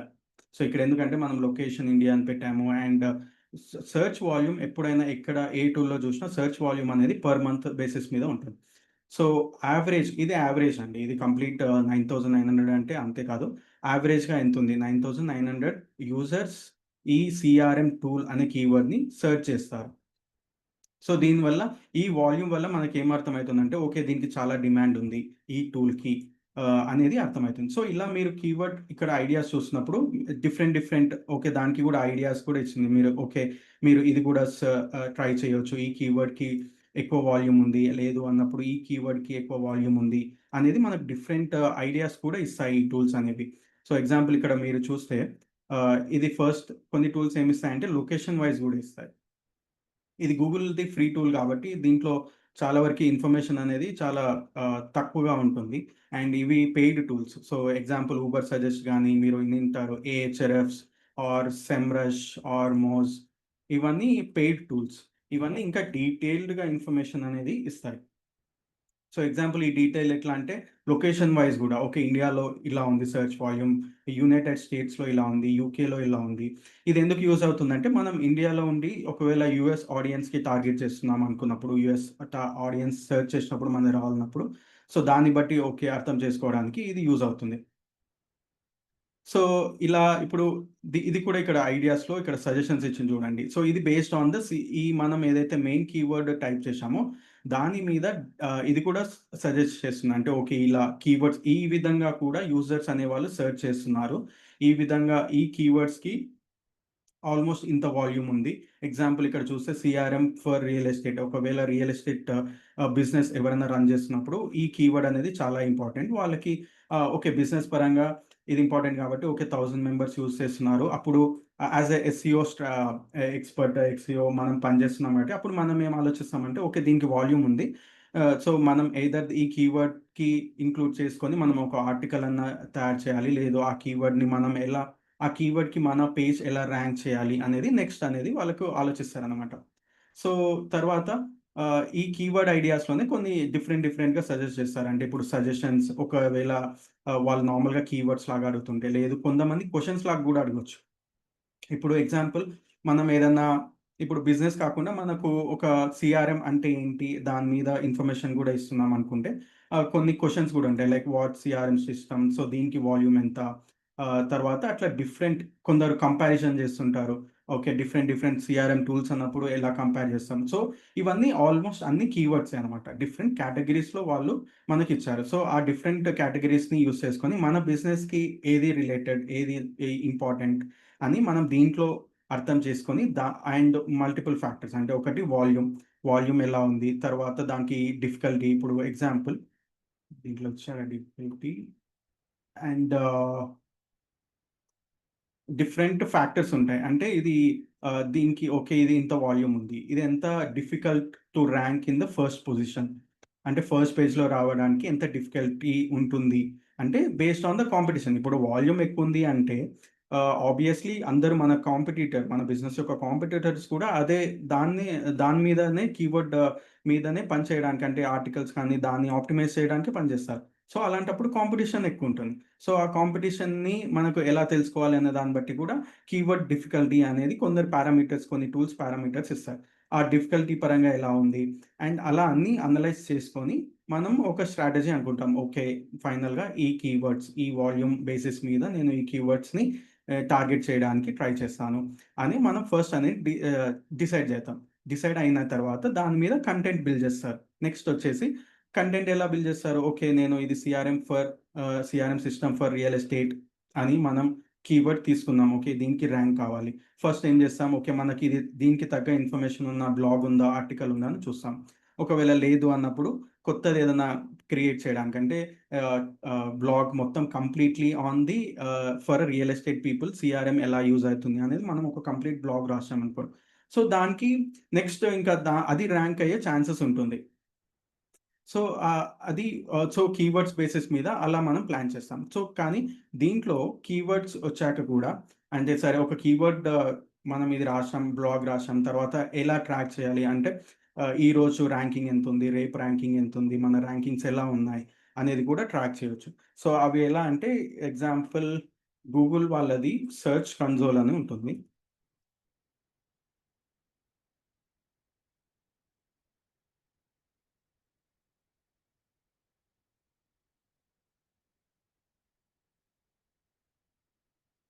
So, ఇది గూగుల్ వాళ్ళది ఒక సెర్చ్ కన్సోల్ అని ఉంటుంది. ఈ సెర్చ్ కన్సోల్ అనే టూల్ ఏం చేస్తుంది అంటే, ఇది కూడా ఫ్రీ టూల్. ఇది ఫ్రీ టూల్ కానీ మనకు ఏదైతే వెబ్‌సైట్ కనెక్ట్ ఉంటేనే మనకు డీటెయిల్స్ అనేవి వస్తాయి. సో, మనం ఫస్ట్ ఏం చేస్తామంటే ఇది లాగిన్ అయిన తర్వాత ఒకవేళ మనకు ఒక వెబ్‌సైట్ ఉంటే దాన్ని కనెక్ట్ చేసుకున్న తర్వాత ఈ సెర్చ్ కన్సోల్ అనేది Google basis on the SEO results మీద మన పర్ఫార్మెన్స్ ఎలా ఉంది అనేది చెప్తుంది ఓవరాల్‌గా. సో, ఎలా అంటే ఓకే. ఇప్పుడు ఎగ్జాంపుల్ ఇది వెబ్‌సైట్ నాది. ఈ వెబ్‌సైట్ అనేది నేను కనెక్ట్ చేశాను. సో, ఈ వెబ్‌సైట్ కనెక్ట్ చేసినప్పుడు ఓవరాల్‌గా లాస్ట్ 3 మంత్స్ ఇప్పుడు డేట్ ప్రకారం గూడా ఓకే. లాస్ట్ మంత్‌లో నాకు ఎన్ని ఇంప్రెషన్స్ వచ్చాయి? ఇంప్రెషన్స్ నథింగ్ బట్ ఇప్పుడు మనం ఎగ్జాంపుల్ ఇప్పుడు టాప్ ఈ కీవర్డ్ టైప్ చేశాం గదా! ఈ కీవర్డ్ టైప్ చేసినప్పుడు మనం ఇలా స్క్రోల్ చేశాం అంతే. ఓకే. ఇది ఉంది. క్లిక్ చేయలేదు. జస్ట్ స్క్రోల్ చేసాం. అన్నప్పుడు ఈ బిజినెస్‌కి ఎగ్జాంపుల్ ఈ ఎఫ్ఎంఎస్ డెంటల్ హాస్పిటల్ ఉంది గదా! దీనికి ఒక ఇంప్రెషన్ అనేది కౌంట్ అవుతుంది. సో, అలా ఎన్ని ఇంప్రెషన్స్ వచ్చాయి? తర్వాత ఆ ఇంప్రెషన్స్‌లో ఎన్ని క్లిక్ చేశారు? So, okay. ఇంప్రెషన్స్ వచ్చాయి. నెక్స్ట్ ఒకవేళ నేను ఈ ఇన్ఫర్మేషన్ గాన క్లిక్ చేసి వాళ్ళ ఇన్ఫర్మేషన్ తెలుసుకుంటే మనకిక్కడ ట్రాకింగ్ అయితది. సో, దాన్ని బట్టి మనం కూడా అనలైజ్ చేస్తాం. నెక్స్ట్ ఈ డేటా అంటే దీనికి ఓకే. ఈ కీవర్డ్ మీద నేను బ్లాగ్ రాసినప్పుడు లేదా నా వెబ్‌సైట్ ఈ ర్యాంకింగ్‌లో ఇన్ని ఇంప్రెషన్స్ వస్తున్నాయి. కానీ ఇన్ని క్లిక్స్ అనేవి తక్కువగా వస్తున్నాయి. అప్పుడేం చేయాలి? క్లిక్స్ ఎక్కువగా వస్తున్నాయి. సో, నెక్స్ట్ ఏం చేయాలి? యావరేజ్ పొజిషన్ ఎలా ఉంది? అనేది మొత్తం కంప్లీట్‌గా మనకి ఈ మెట్రిక్స్ ఆధారంగా మనం తెలుసుకుంటాం. సో, నేను ఓవరాల్‌గా చెప్పేదేంటి అంటే ప్రతి దానికి అంటే ఏదన్నా డిజిటల్ మార్కెటింగ్‌లో ఏం చేసినా అంటే ఎస్‌ఈఓ చేసినా, ఎనీ క్యాంపెయిన్స్ చేసినా, ఏం చేసినా దానికి రిలేటెడ్ మెట్రిక్స్ అనేవి మనం డిఫరెంట్ టూల్స్ యూజ్ చేసుకొని మనం దాన్ని ట్రాక్ చేస్తాం. సో, ఆ మెట్రిక్స్ బేసిస్ మీదనే మనం ఇది వర్క్ అవుతుందా లేదా? ఇది నెక్స్ట్ ఏం చేయాలి? ఎలా ఆప్టిమైజ్ చేయాలి? ఇప్పుడు మనం ఎస్‌ఈఓ అంటే సెర్చ్ ఇంజిన్ ఆప్టిమైజేషన్ అని అన్నాం గదా! సో, ఆ సెర్చ్ ఇంజిన్‌లో ఆప్టిమైజేషన్ అంటే ఏంటి? ఆప్టిమైజేషన్ నథింగ్ బట్ ఇందాక చెప్పిందే. సో, ఈ డేటా ప్రకారం ఈ డేటా అంతా తీసుకొని ఓకే. యావరేజ్‌గా నా పొజిషన్ ఇలా ఉంది. అంటే నాకు ఇప్పుడు ఈ వెబ్‌సైట్‌లో మల్టిపుల్ పేజెస్ ఉంటాయి. సో, మల్టిపుల్ ఒక 50, 60 and depends on the websites. So, అలా ఉన్నప్పుడు యావరేజ్‌గా నా అన్ని పేజెస్‌ది పొజిషన్ ఏంటి? యావరేజ్ సీటీఆర్ అంటే nothing but click through rate ఏంటి అంటే, ఇప్పుడు నేను ఇప్పుడు ఈ బిజినెస్‌కి ఒక 10 మంది చూశారు. నేను ఇదే టైప్ చేసి ఒక 10 మంది ఇలా చూశారు. కానీ 10 మందిలో ఓన్లీ ఇద్దరు ఈ లింక్‌ని క్లిక్ చేశారు. అంటే నథింగ్ బట్ సీటీఆర్ అంటే 2%. అంటే ఔట్ ఆఫ్ ఇంప్రెషన్స్‌లో ఎంతమంది క్లిక్ చేశారన్న పర్సెంటేజ్‌దే సీటీఆర్ అంటాం. సో, ఆ సీటీఆర్ ఎంతుంది? సో, దీన్ని బట్టి ఈ డేటాని బట్టి నెక్స్ట్ మనం అప్పుడు as a SEO strategist, SEO expert ఏం చేస్తామంటే ఆలోచిస్తాం. నెక్స్ట్ అనలైజ్ చేస్తామనమాట. ఓకే. నా క్లిక్స్ తక్కువగా ఉన్నాయి. సో, దాన్ని బట్టి నేను ఏమేం చేయాలి? సో, ఇక్కడ చూస్తే మీకు నా వెబ్‌సైట్ క్వైరీస్ అంటే నథింగ్ బట్ కీవర్డ్స్. కీవర్డ్స్‌లో నా వెబ్‌సైట్ పేజెస్ వచ్చాయి. సో, ఎన్ని ఇంప్రెషన్స్ వచ్చాయి? ఎన్ని క్లిక్స్ వచ్చాయి దాని మీద? నాకు ఎంత సీటీఆర్ వచ్చింది? నా పొజిషన్ ఏంటి? సో, ఈ ఈ కీవర్డ్‌కి నా పొజిషన్ 1. సో, కానీ ఈ కీవర్డ్‌కి నా పొజిషన్ 72. సో, దాన్ని బట్టి నెక్స్ట్ ఏం చేయాలి? ఓకే. నాకు ఈ కీవర్డ్‌కి నేను ఫస్ట్ పేజ్‌లో రావాలి అన్నప్పుడు నేనేం డిఫరెన్సెస్ చేయాలి? ఆన్ పేజ్ పరంగా, ఆఫ్ పేజ్ పరంగా, టెక్నికల్ పరంగా ఏం చేయాలి అనేది మొత్తం ఆప్టిమైజేషన్‌లో ఉంటుంది. దాన్ని సెర్చ్ ఇంజిన్ ఆప్టిమైజేషన్ అంటాం. సో, ఇక్కడ డేటా చూస్తే మీకు క్వైరీస్ నెక్స్ట్, నెక్స్ట్ ఏమొస్తుంది అంటే ఇన్ఫర్మేషన్ పేజెస్ పరంగా కూడా వస్తుంది. సో, ఇవన్నీ నా వెబ్‌సైట్‌లో ఉన్న పేజెస్. సో, ఏవైతే పేజెస్ ఉంటాయో కంప్లీట్‌గా అన్ని పేజెస్ ఇక్కడొస్తాయి. సో, ఆ పేజెస్‌కి ఎన్ని క్లిక్స్ వచ్చాయి, ఎన్ని ఇంప్రెషన్స్ వచ్చాయి అండ్ కంప్లీట్‌గా ఏ ఏ కంట్రీ నుంచి నాకు ట్రాఫిక్ వస్తుంది. తర్వాత ఏ ఏ డివైసెస్ నుంచి వస్తుంది. అంటే డెస్క్‌టాప్ నుంచి వస్తుందా? మొబైల్ నుంచి వస్తుందా? ఈ ఇన్ఫర్మేషన్ ఎందుకు అంటే మనం దీన్ని బట్టి ఓకే. డెస్క్‌టాప్ నుంచి వచ్చినప్పుడు నాకు సీటీఆర్ అనేది తక్కువొస్తుంది. లేదు మొబైల్ నుంచి వచ్చినప్పుడు నాకు క్లిక్ త్రూ రేట్ తక్కువొస్తుంది అన్నప్పుడు మేబీ పేజ్ ఇన్ఫర్మేషన్ ఎలా పెట్టాలి? తర్వాత ఒకవేళ మొబైల్ వ్యూ కరెక్ట్‌గా లేదు అన్నప్పుడు ఎలా ఆప్టిమైజ్ చేసుకోవాలి? నాకు మొబైల్‌లో చాలా యూజర్స్ వస్తున్నారు. చాలా క్లిక్స్ వస్తున్నాయి మొబైల్ నుంచి అన్నప్పుడు మొబైల్ వ్యూకి తగ్గట్టుగా మనం పేజెస్ ఎలా చేయాలి? తర్వాత ద ఏమేం డేట్స్‌లో ఇట్లా కంప్లీట్‌గా ఓకే. 26థ్ రోజు ఏమైంది? 25థ్ సో, ఇలా అన్నీ మనకు కంప్లీట్‌గా డీటెయిల్స్ అనేవి ఒస్తాయి. డిఫరెంట్ టూల్స్ యూజ్ చేసుకో కొన్ని ఫ్రీ టూల్స్ ఉంటాయి. కొన్ని పెయిడ్ టూల్స్ ఉంటాయి. ఇప్పుడు నార్మల్‌గా ఏదన్నా బిజినెస్ ఆహ్, కంపెనీకి జాయిన్ అయినప్పుడు కంపెనీతోన వర్క్ చేస్తున్నప్పుడు వాళ్ళ దగ్గర డిఫరెంట్ టూల్స్ సబ్‌స్క్రైబ్ చేసుకొని ఉంటారు ఆల్రెడీ. ఫ్రీ టూల్స్ కానీ గూగుల్ ఇచ్చే ఫ్రీ టూల్స్ గానీ లేకపోతే నార్మల్‌గా ఇప్పుడు పెయిడ్ టూల్స్ అంటాం. సో, పెయిడ్ టూల్స్ అంటే ఇవి సబ్స్క్రిప్షన్ తీసుకొని టూల్స్ యూజ్ చేసుకొని ఆ టూల్స్ యూజ్ చేసుకొని మనం డిఫరెంట్ వేస్‌లో అనలైజ్ చేస్తాం. సో, మీరు అడగొచ్చు ఇప్పుడు ఓకే. నాకు ఫ్రీ టూల్ ఉంది కదా! ఫ్రీ టూల్‌ని యూజ్ చేసుకొని నేనెందుకు చేయలేను? నేనెందుకు పెయిడ్ టూల్ తీసుకోవాల్సి వస్తుంది? ఎందుకు అంటే ఇప్పుడు ఫ్రీ టూల్స్‌లో మాక్సిమం ఇన్ఫర్మేషన్ అనేది ఒక లెవెల్ వరకి ఉంటుంది. సో, అండ్ లెవెల్ వరకు ఉంటుంది. అండ్ ఇన్‌సైట్స్ అనేవి అంటే దీనికి ఓకే.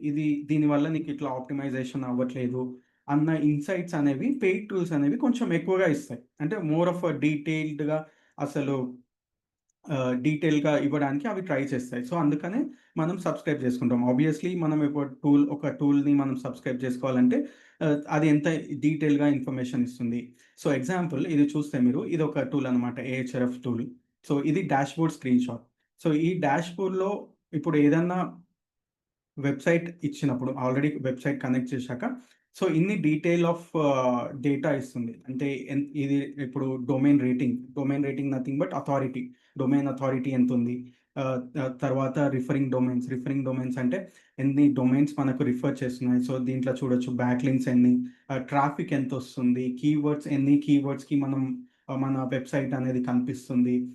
తర్వాత ఎన్ని కీవర్డ్స్ మనం ఇలా డిఫరెంట్ ఆప్షన్స్‌లో డిఫరెంట్ వేస్‌లో మనకు ఇన్ఫర్మేషన్ అనేది తెలుసుకోవచ్చు కూడా. సో, ఈ ఇన్ఫర్మేషన్ తెలుసుకొని మన రోల్ ఎక్కడొస్తుంది? సో, మన రోల్ ఎక్కడ వస్తుంది యాస్ ఎ ఎస్‌సిఓ స్ట్రాటజిస్ట్‌గా, ఎస్‌సిఓ పర్సన్‌గా.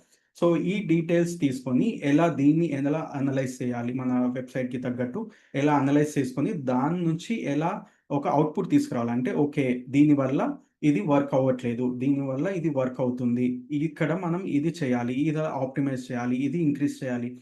అన్న స్ట్రాటజీ మనం బిల్డ్ చేస్తాం యాస్ ఎ ఎస్‌సిఓ పర్సన్‌గా. ఆ స్ట్రాటజీ బిల్డ్ చేసిన తర్వాత దాని మీద వర్క్ చేస్తాం. సో, అలా వర్క్ చేసిన తర్వాత మేబీ మళ్ళీ ఒక 2 వీక్స్ తర్వాత మళ్ళీ ఆ డేటాను చెక్ చేస్తాం. సో, ఆ 2 వీక్స్ తర్వాత డేటా చెక్ చేసేటప్పుడు మనకు ఓకే. లాస్ట్ టైమ్ ఇది ఇంత నంబర్ ఉండే. ఇప్పుడు ఇది పెరిగింది. ర్యాంకింగ్ పెరిగింది. సిటీఆర్ పెరిగింది. ఓహ్! లేదు ఇంకా తగ్గింది అన్నప్పుడు ఈ స్ట్రాటజీ వర్క్ అవ్వట్లేదు. పెరిగింది. స్ట్రాటజీ వర్క్ ఉంది. సో, అలా మొత్తం మనం కంప్లీట్‌గా ఆప్టిమైజేషన్ అనేది చేస్తాం. సో, ఆహ్, ఇది ఓవరాల్‌గా సెర్చ్ ఇంజిన్‌ని మనం తగ్గట్టు మన యూజర్ ఇచ్చే కీవర్డ్‌కి మన బిజినెస్ ఎలా కనిపియాలి అన్నది ఆప్టిమైజ్ చేయడమే సెర్చ్ ఇంజిన్ ఆప్టిమైజేషన్. సో, ఇందాక చెప్పినట్టు సెర్చ్ ఇంజిన్ ఆప్టిమైజేషన్‌లో ఏమేం ఫ్యాక్టర్స్ ఉంటాయి. సో, ఒక్క నిమిషం. సో, ఇక్కడ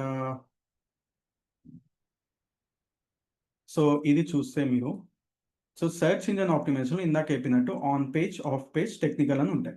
సో, ఇవి 3 పిల్లర్స్ అనుకోండి. అంటే అన్ని ఈ ఆప్టిమైజేషన్ టెక్నిక్స్ అన్నీ దీంట్లో వచ్చేస్తాయన్నమాట. On page, off page, technical. So, డీటెయిల్‌గా చెప్పే ముందు నేను ఒక సింపుల్ ఎగ్జాంపుల్‌తోన మీకు ఇది అర్థం కావడానికి ట్రై చేస్తా. సో, ఒక ఒక మనకొక షాప్ ఉంది. కిరాణా స్టోర్ ఉందనుకుందాం. సో, కిరాణా స్టోర్ ఉంది. దాన్ని ఫస్ట్ ఆన్ పేజ్ ఆప్టిమైజేషన్ అంటే కిరాణా స్టోర్ లోపల స్టోర్ ఎంత నీట్‌గా ఉంది. ప్రొడక్ట్స్ ఎలా అవైలబుల్ ఉన్నాయి. మనం ప్రొడక్ట్స్ కరెక్ట్‌గా పెట్టామా లేదా? ఇప్పుడు ఏదైనా యూజర్ వచ్చినప్పుడు ఆ ప్రొడక్ట్ ఇమ్మీడియేట్‌గా మన యూజర్ కస్టమర్ తీసుకుంటాడా లేదా? అంటే అవైలబుల్ ఉందా లేదా?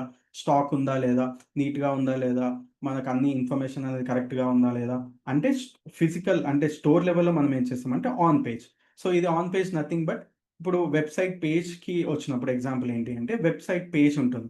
సో, వెబ్‌సైట్ పేజ్ ఎగ్జాంపుల్ మనం తీసుకుంటే ఒక్క నిమిషం. యాహ్! సో, ఇది వెబ్‌సైట్ పేజ్. సో, ఈ పేజ్‌లో ఏమేం ఫ్యాక్టర్స్ అంటే ఈ పేజ్ కరెక్ట్‌గా లోడ్ అవుతుందా లేదా? ఇప్పుడు అన్ని ట్యాగ్స్ ఇప్పుడు ఏదైతే ట్యాగ్స్ ఉంటాయో అంటే ఇన్ఫర్మేషన్ అనేది కరెక్ట్‌గా ఉందా లేదా? అనేది మొత్తం కంప్లీట్‌గా ఏదైతే మన వెబ్‌సైట్ పేజ్‌లో మనం చేసేది ఆన్ పేజ్ అంటాం. సో, ఆన్ పేజ్‌లో ఏమేం ఫ్యాక్టర్స్ ఒస్తాయంటే ఇందాక చెప్పినట్టు కీవర్డ్ ప్లేస్‌మెంట్.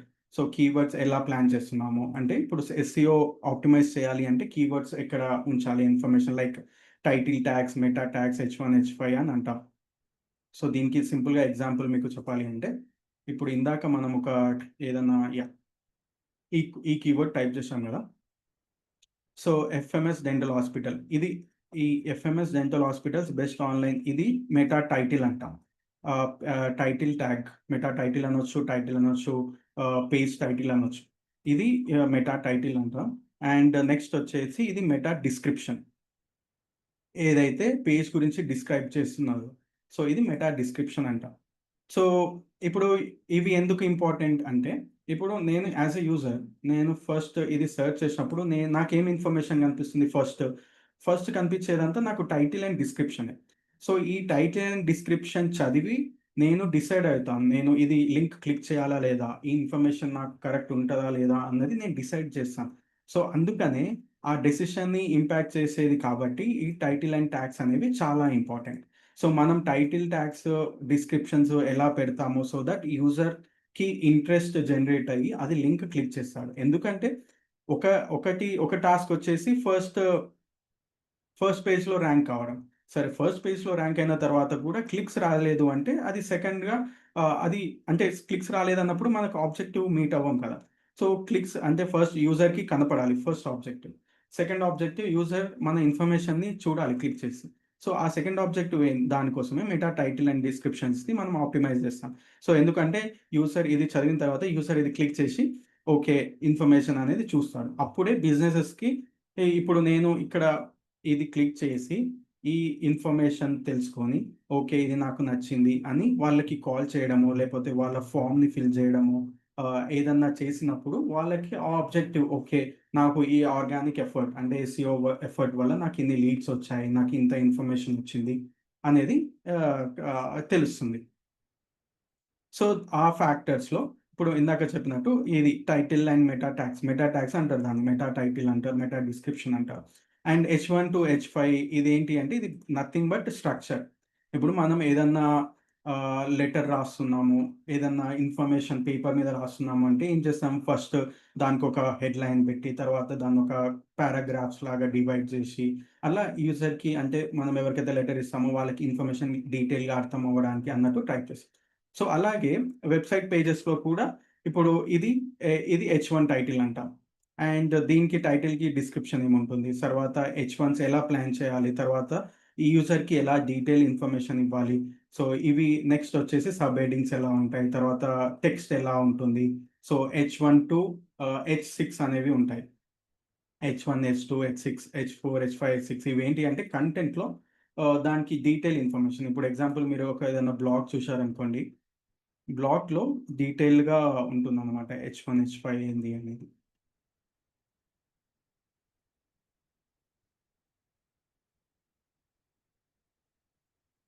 సో, ఇది బ్లాగ్ చూసినప్పుడు ఇది హెచ్1 అనమాట. ఇది టైటిల్.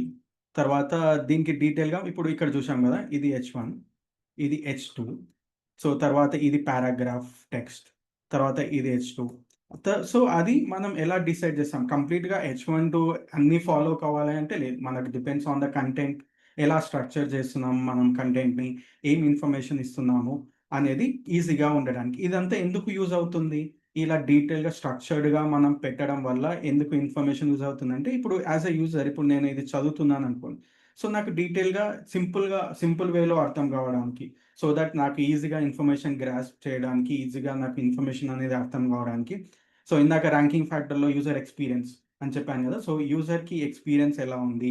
ఈ కంటెంట్ చదివినప్పుడు అన్నది కూడా వన్ ఆఫ్ ది ఫ్యాక్టర్ కాబట్టి, మనం యూజర్‌కి ఎంత డీటెయిల్‌గా ఇన్ఫర్మేషన్ ఇవ్వాలి? ఎంత క్విక్‌గా, ఈజీగా అర్థమయ్యేటట్టు చెప్పాలి?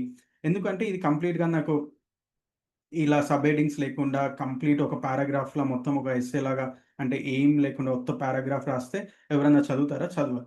సో, తా అందుకే మనం స్ట్రక్చర్డ్ అప్రోచ్‌లో ఎళ్తాం కాబట్టి, ఈ H1 to H title tags, meta tags ఇవన్నీ ఫాలో అవుతాం. తర్వాత ఇమేజ్ ఆల్ టెక్స్ట్ అని ఉంటుంది. ఇమేజ్ ఆల్ టెక్స్ట్ అంటే ఇప్పుడు ఇందాక నేను చెప్పినప్పుడు గూగుల్ బాట్స్ క్రాల్ చేస్తాయి.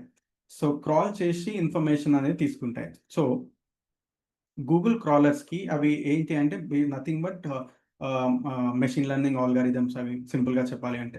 సో, అవి క్రాల్ చేసినప్పుడు మనం ఇప్పుడు ఇన్ఫర్మేషన్ మనకు యాస్ ఎ యూజర్ మనకు కనిపించే యూజర్ ఇన్ఫర్మేషన్ ఏంటి? ఒక టెక్స్ట్ ఉంది, ఇక్కడ ఇమేజ్ ఉంది, ఇక్కడ స్క్రోల్ అవుతుంది. కానీ క్రాలర్‌కి డిఫరెంట్ వేలో వాటికి ఇన్ఫర్మేషన్ అనేది ఇస్తాం. డిఫరెంట్ వే అంటే నథింగ్ బట్ ఇప్పుడు మనం ఏదైతే ఇది హెచ్1 అని టైప్ చేస్తాం గదా! సో, అలాంటప్పుడు మనకిక్కడ సోర్స్ పేజ్ చూద్దాం. సో, ఇక్కడ చూడండి. ఇక్కడ మనం ఇది పేజ్ సోర్స్. ఇదేంటి అంటే ఇది ఇప్పుడు నేనిక్కడ రైట్ క్లిక్ చేసి ఈ ఈ పేజ్ యొక్క బ్యాక్ ఎండ్ సోర్స్ అనేది చూడడానికి మనకి వీలవుతుంది. సో, దీంట్లో మనము హెచ్1, హెచ్2 అని ఇన్ఫర్మేషన్ అనేది కంప్లీట్‌గా ఉంటుంది. సో, దీన్ని బట్టి గూగుల్ క్రాలర్స్‌కి అర్థమవుతుంది. ఓకే. కంటెంట్ ఇలా ఉంది. ఈజీగా అర్థమవుతుంది.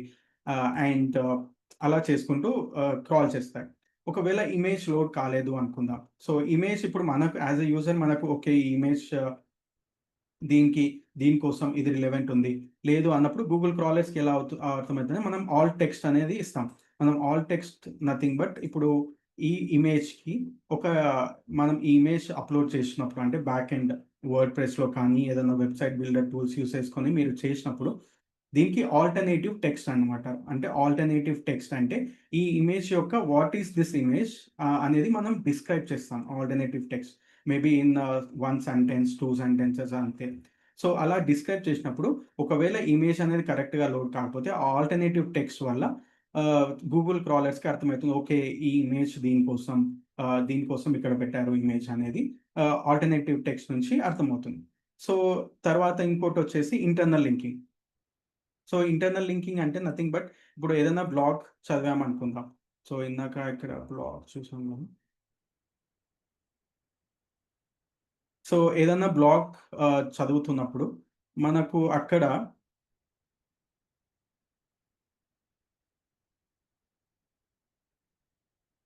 సో, ఇలా బ్లాగ్ ఏదైనా చదువుతున్నప్పుడు మనకు relevant internal linking nothing but ఇప్పుడు ఆల్రెడీ ఒక టెక్స్ట్ ఉంది. టెక్స్ట్ ఇక్కడ మనం రాసాం. ఇది బ్లాగ్ గురించి. సో, దాని తర్వాత ఎగ్జాంపుల్ మేబీ ఈ ట్రస్ట్ సిగ్నల్స్ అని ఉంది కదా! ఈ టర్మ్. అసలు ఈ టర్మ్ అంటే ఏంటి? ఇంకా ఈ టర్మ్ గురించి ఇంకా ఎక్కువ రిలేటెడ్ ఇన్ఫర్మేషన్ మనకేదైనా వేరే బ్లాగ్ ఉంది. మన బ్లాగ్‌లో, మన వెబ్‌సైట్‌లో ఇంకొక బ్లాగ్ ఉంది. మనం ఇంకా డిస్క్రైబ్ చేసాం దాన్ని డీటెయిల్‌గా అన్నప్పుడు దానికి మనం లింక్ చేస్తాం. అంటే ఇది క్లిక్ చేసినప్పుడు అక్కడ ఆ లింక్‌కి వెళ్ళేలాగా మనం చేస్తామనమాట.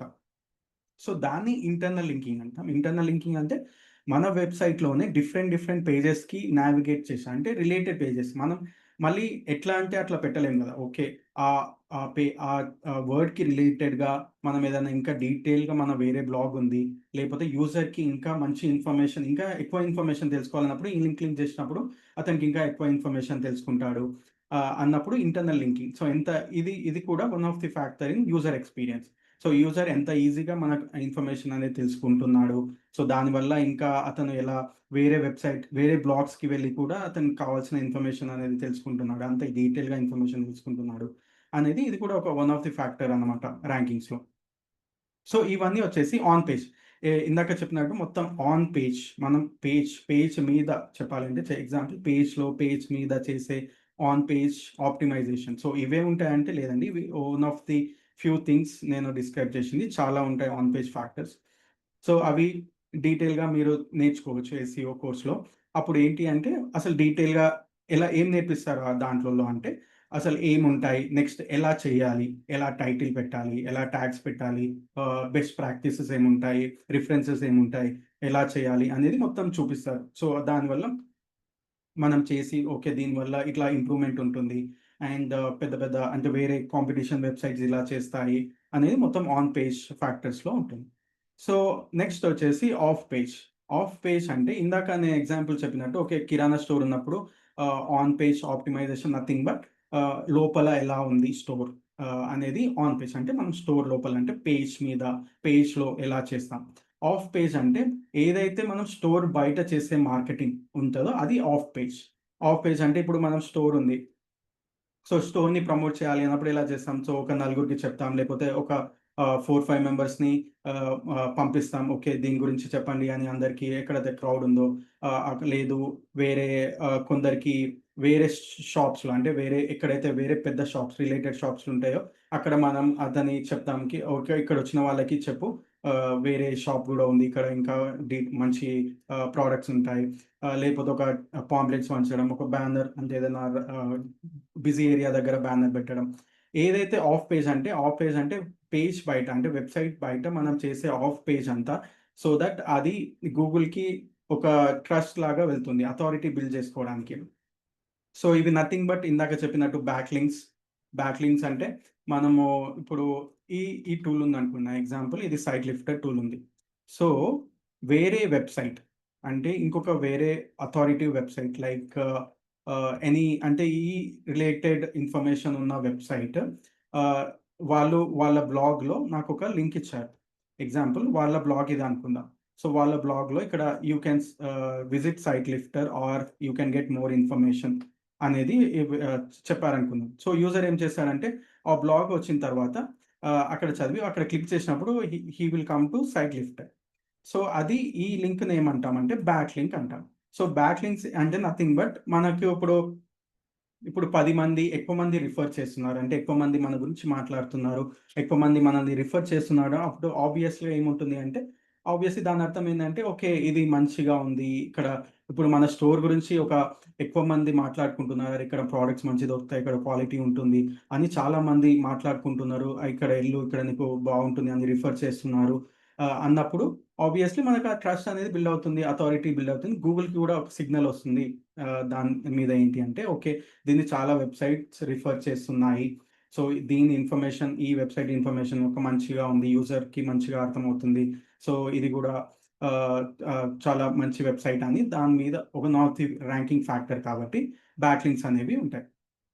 సో, నెక్స్ట్ వచ్చేసి directory, web, PR, public relations అలా అంటే వేరే ఇప్పుడు పాపులర్ వెబ్‌సైట్స్ ఉంటాయి. ఎగ్జాంపుల్ మన ఏదైతే బిజినెస్ ఉందో దానికి సంబంధించిన ఇండస్ట్రీ వెబ్‌సైట్స్ కానీ, రిలేటెడ్ వెబ్‌సైట్స్ ఎక్కడైతే ఇంకా మంచి అథారిటీ ఉన్న వెబ్‌సైట్స్‌కి వెళ్లి మనం అక్కడ వాళ్ళని రిక్వెస్ట్ చేయడం. అంటే మేము ఇక్కడ మా గెస్ట్ పోస్టింగ్ రాస్తాము. లేదు మా లింక్‌ని మీరు రిఫర్ చేయండి. లేదు అన్నప్పుడు ఆహ్, డిఫరెంట్ ఇప్పుడు పీఆర్ సైట్స్ ఉంటాయి. Public relation sites nothing but మనం ఆహ్, వాళ్ళేం చేస్తారంటే ఏవైతే పాపులర్ పబ్లికేషన్స్‌లో ఉన్నాయో అక్కడ మన ఆర్టికల్‌ని వాళ్ళు పోస్ట్ చేస్తారు. సో, దానికి కొంత అమౌంట్ తీసుకుంటారు. సో, అలా ప్రమోట్ చేసుకుంటూ ఉండడం. సో, అలా మల్టిపుల్ ఫ్యాక్టర్స్ అంటే డిఫరెంట్ వేస్‌లో ప్రమోట్ చేసుకుంటూ ఆఫ్ పేజ్ అనేది చేస్తాం. సో, నెక్స్ట్ వచ్చేసి ఫోరమ్స్, క్లాసిఫైడ్స్ ఇవి nothing but online communities social మీడియాలో ఎంత యాక్టివ్‌గా ఉన్నాం, మన సోషల్ మీడియా ఛానెల్స్‌లో ఏం ఇన్ఫర్మేషన్ పెడుతున్నాం, దాని నుంచి ఎలా డ్రైవ్ అయితుంది వెబ్‌సైట్‌కి ట్రాఫిక్, తర్వాత ఎలా ప్రమోట్ చేస్తున్నాం అండ్ డిఫరెంట్ డిఫరెంట్ కమ్యూనిటీస్ అంటే రిలేటెడ్ కమ్యూనిటీస్ అంటే online communities, Facebook groups, LinkedIn groups, లేదు రెడ్డిట్, కోరా, అలా మల్టిపుల్ కమ్యూనిటీస్‌లో మన మన మన వెబ్‌సైట్ రిలేటెడ్ ఇన్ఫర్మేషన్ ఉన్నప్పుడు మనం ఎలా దానికి రెస్పాన్స్ ఇస్తున్నాం, మనం ఎలా యాక్టివ్‌గా మన ప్రొడక్ట్స్‌ని ప్రమోట్ చేస్తున్నాం, ఎలా డిస్కషన్స్‌ని ప్రమోట్ చేస్తున్నాం అన్నది మల్టిపుల్ ఫ్యాక్టర్స్. అంటే దాంట్లో ఆఫ్ పేజ్ వస్తుంది. సో, ఆఫ్ పేజ్ అంటే మనం ఇందాక చెప్పినట్టు ఔట్ ఆఫ్ ది వెబ్‌సైట్ అంటే బయట నుంచి వెబ్‌సైట్‌ని ఎలా ప్రమోట్ చేయాలి, బయట నుంచి వెబ్‌సైట్‌కి డిఫరెంట్ వేస్‌లో దాన్ని ఎలా అథారిటేటివ్‌గా, ట్రస్ట్ వర్తీగా బిల్డ్ చేయాలి అన్నది ఆఫ్ పేజ్ కేటగరీలో వస్తుంది. సో, తర్వాత నెక్స్ట్ వచ్చేసి టెక్నికల్. సో, ఇది టెక్నికల్ అంటే వర్డ్ పరంగా టెక్నికల్ అని అంటే టెక్నికల్ నథింగ్ బట్ వెబ్‌సైట్ అనేది ఎంత ఫాస్ట్‌గా లోడ్ అవుతుంది, ఎంత ఈజీగా లోడ్ అవుతుంది, తర్వాత అన్ని ఎలిమెంట్స్ అనేవి కనిపిస్తున్నాయా లేదా, వితిన్ 5 సెకండ్స్ లేకపోతే వితిన్ 3 సెకండ్స్ కనిపిస్తున్నాయా లేదా, తర్వాత మొబైల్ రెస్పాన్సివ్‌నెస్ అంటే ఇప్పుడు మనం వెబ్‌సైట్ మొబైల్‌లో చూసినప్పుడు ఎలా ఉంది, ఎ ఎందుకు అంటే మొబైల్‌లో ఇప్పుడు మాక్సిమం మొబైల్ నుంచే ఎక్కువ ట్రాఫిక్ వస్తుంది కాబట్టి మొబైల్ ఆప్టిమైజేషన్ చేసుకోవాల్సి ఉంటుంది. సో, అంటే మనం ఇది వెబ్‌సైట్ వ్యూ, వెబ్‌సైట్‌ది. సో, మీరు ఇలాగ సెర్చ్ చేసినప్పుడు మొబైల్‌లో కూడా డీటెయిల్‌గా అంటే క్లియర్‌గా కనిపియడం అనేది మొబైల్ ఆప్టిమైజేషన్. సో, దాంట్లో మళ్ళీ టెక్నికల్ ఫ్యాక్టర్స్ ఎలా ఉంటాయి. ఇది సైట్ మ్యాప్ అని, రోబో టెక్స్ట్ ట్యాగ్స్ అని, ఆహ్, ఇది క్రాలబిలిటీ, ఇండెక్సబిలిటీ, ఈ రిచ్ స్నిప్పెట్స్ ఇవన్నీ టెక్నికల్ టర్మ్స్ అన్నమాట. సో, ఆ టెక్నికల్ టర్మ్స్‌ని అర్థం చేసుకొని టెక్నికల్ టర్మ్స్‌లో టెక్నికల్‌గా ఎలా ఆప్టిమైజ్ చేయాలి అనేది ఈ టెక్నికల్ కేటగరీలో చెప్తారు.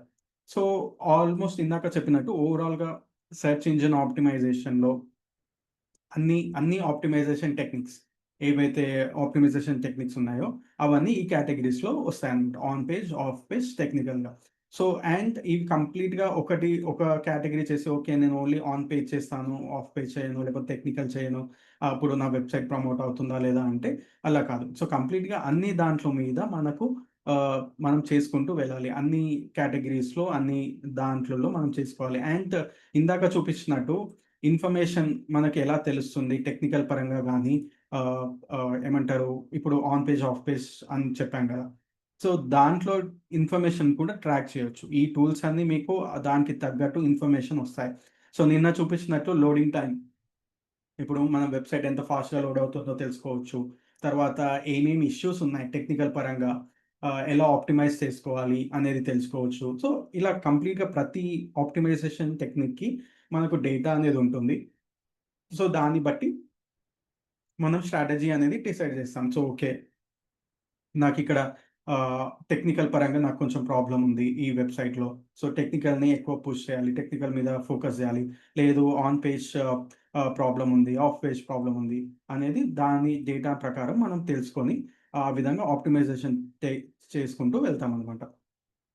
సో, ఇది కంప్లీట్‌గా చెప్పాలి అంటే మీకు ఎస్‌సిఓ అంటే ఏంటి? దాని ఇన్ఫర్మేషన్ ఏంటి? అనేది మీకు చెప్పడానికి నేను ట్రై చేశాను. So, yeah! ఎనీ డౌట్స్ ఉంటే మీరు అడగొచ్చండి.